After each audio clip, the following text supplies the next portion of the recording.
Hello everyone, it's another day and ganap na po ang gagawin natin today.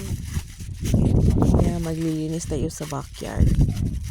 Yung mga maraming damo dyan, lalagay ko yun sa plastic bag, garbage bag. Kasi collection sa Monday, so kailangan kong i-ready yan para malinis yan at mag-late na naman tayo next time. Pag okay na ang ating back, masakit pa kasi yung likod ko sa kakarek ng mga dry na damo. Kaya ganyan, nilalagay ko yan sa garbage bag.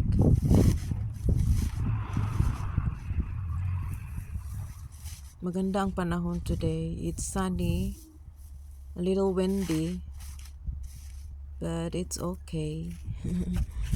Good thing na wala ng snow. Yeah. Diyan ang part na yan, may maraming mga dyan, putol na kahoy. Diyan nilalagay ng asawa ko, mga putol-putol na kahoy. Gusto ko sana i-transfer doon sa may may bakod. Kaya lang, mabigat na. Hindi ko kaya. At parang nakaano na sila sa lupa. Kaya hinayaan ko na lang dyan. Kasi matanda na tayo, masakit na ang likod. Malapit na matapos dyan. Sa Monday, collection na sa mga garbage.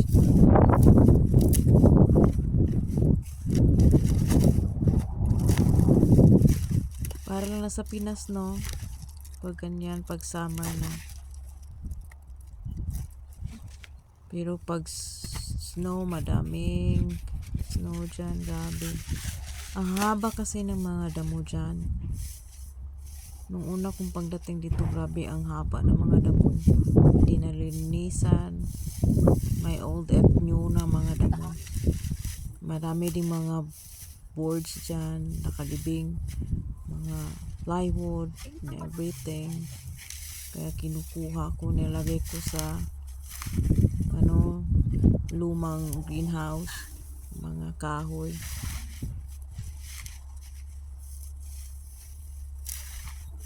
Ganyan ginagawa ko. Gusto ko sanang mag-garden kaso tinry ko na maglagay ng mga halaman. Pero namamatay sila. Siguro malamig pa sa labas kahit kahit mainit. Kaya ganyan, naglilinis na muna ako dyan sa backyard. Malaki kasi yung space na yan dyan. Maganda pag malagyan ng mga damo. Mas maganda pa pag ma-landscape, diba? Hindi kasi plain yan dyan. Maraming umbok. May mga butas. Hindi ko alam ba't nakaganyan dyan. Maraming mga kahoy pa. Mas maganda kaya. Mas malaki ang space sa likod kaysa dun sa front yard namin. Pero okay lang naman. Doon sa may gilid pa may mga damo din, kailangan ding linisin, pero may maraming mga kahoy kasi. At ang bigat ng mga kahoy, hindi kaya ng powers ko. Matanda na tayo. Masakit na ang tuhod at likod. Kaya dyan natapos na ako. Nilagay ko na dun sa may gate ang mga bags.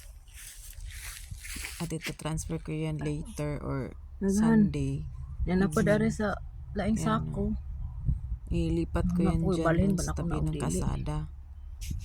Para makolekta na ng nagpalandong sa ko. Basurero. Kay magsabod o magluyong ko atog laing na sunflower ba. Magpahangin. Ay. Kasi may iniisip na naman gawin later. Ay, sana lang hindi magsasakit ang Lunes mo likod na pa ko. sa bot. Dahil ako na naibutan sa gawas. Yan kasi yung problema ko, yung likod ko. Akong supervisor na sa kwarto, nagpahuway. Ginagawa, ayun. Sasakit ang likod. Grabe. Ganito talaga pag matanda na. Diyan na lang.